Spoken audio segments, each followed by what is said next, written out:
માનવ દીપક આયુષ્ય તણો બુજાતા નહીં લાગે વાર, અમૂલ્ય મણી ઉઠાવી જશે તેથી કોણ થશે રખેવાળ।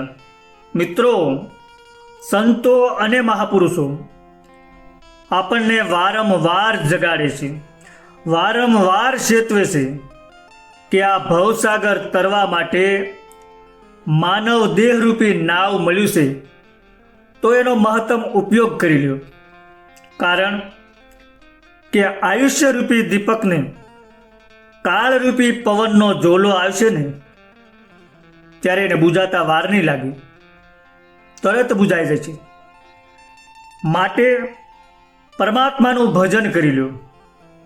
જો કે આ ભજનની જે વાત છે તે ભીતરના ભજનની વાત છે, પણ ભીતરનું ભજન કરવા માટે પણ શરૂઆત તો આ સંતોની વાણીરૂપી ભજનથી થાય છે, અને પછી જેમ જેમ સંતોની વાણીના આધ્યાત્મિક ભેદ સમજાતા જાય, આધ્યાત્મિક જ્ઞાન થતું જાય, એમ પછી ભીતરના ભજનની શરૂઆત થતી જાય છે।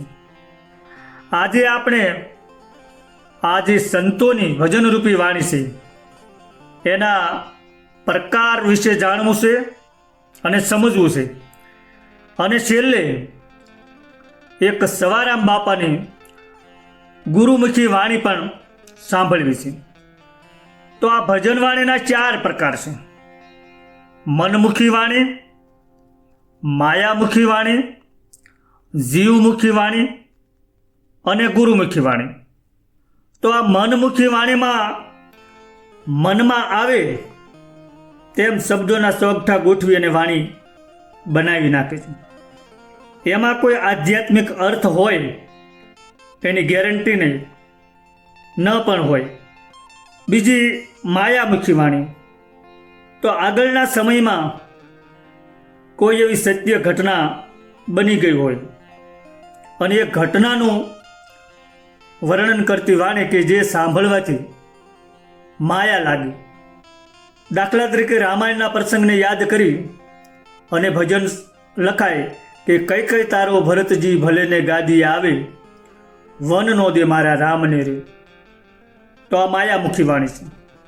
હવે ત્રીજી જીવમુખી વાણી, તો જે આ માયાનો પ્રવાહ છે, માયાના પ્રવાહમાં તણાતા જીવોને ઊભા રાખવા માટે, પાછા વાળવા માટે જે એને સંદેશો આપવા માટે વાણી લખાય છે એને જીવમુખી વાણી કહે છે।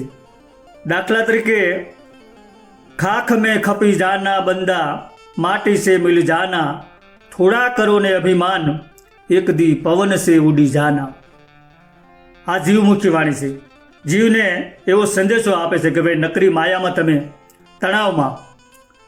હવે ચોથી છે ગુરુમુખી વાણી।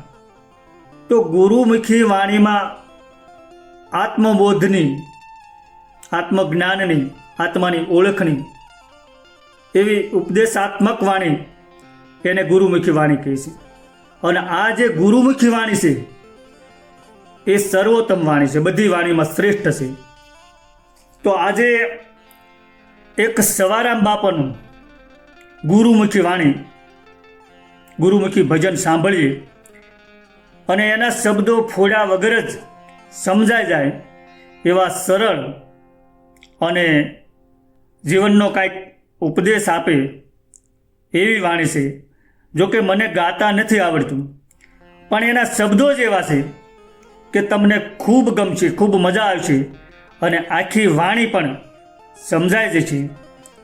તો શરૂ કરીએ સવારામ બાપાનું ભજન।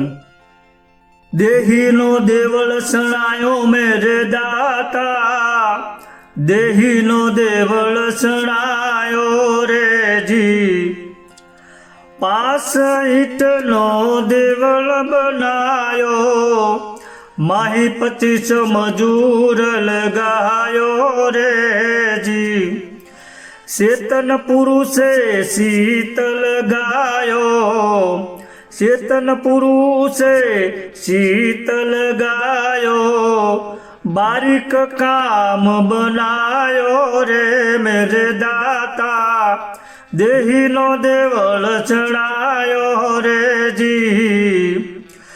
आ रज विरजनी बनी दाबड़ी, प्रेम नो पायो खोदायो रे जी। रज विरजनी बनी दाबड़ी, प्रेम नो पायो खोदायो रे जी। अमरनगर थी आयो कारीगर, अमरनगर थी आयो कारीगर, हाडे हाड मिलायो रे मेरे दाता, देही नो देवल चढ़ायो रे। 10 द्वार ने गगन गोख, माही पवन स्तंभ ठहरायो रे जी। 10 द्वार ने गगन गोख, माही पवन स्तंभ ठहरायो रे जी। आत्म राम वचो अविगत से, आदम रमवा आयो रे मेरे दाता, देही नो देवल चढ़ायो रे जी। क्षमा खड़की कमाड करणी ना, माही ब्रह्म नो तालो लगायो रे। क्षमा खड़की कमाड करणी ना, माही ब्रह्म नो तालो लगायो रे जी। गुरु गम कूची करी देख गगन मां, गुरु गम कूची लईने देख गगन मां। सुखमनाए द्वार खोलायो रे मेरे दाता, देही नो देवल चढ़ायो रे। नैन नासिका कान जालिया, मुख दरवाजो में लायो रे। नैन नासिका कान जालिया, मुख दरवाजो में लायो रे जी। लाल कालो ने गोरो रंग लगायो, लाल कालो ने गोरो रंग लगायो। ऊपर रोम साज लईने सायो रे मेरे दाता, देही नो देवल चढ़ायो रे।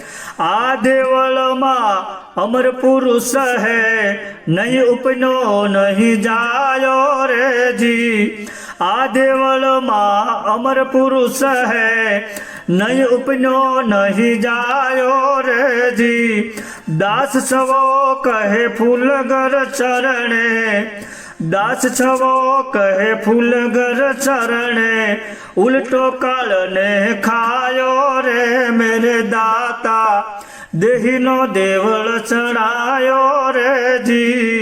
देही नो देवल चढ़ायो मेरे दाता, देही नो देवल चढ़ायो रे जी। देही नो देवल चढ़ायो रे जी। सद्गुरु भगवान की जय।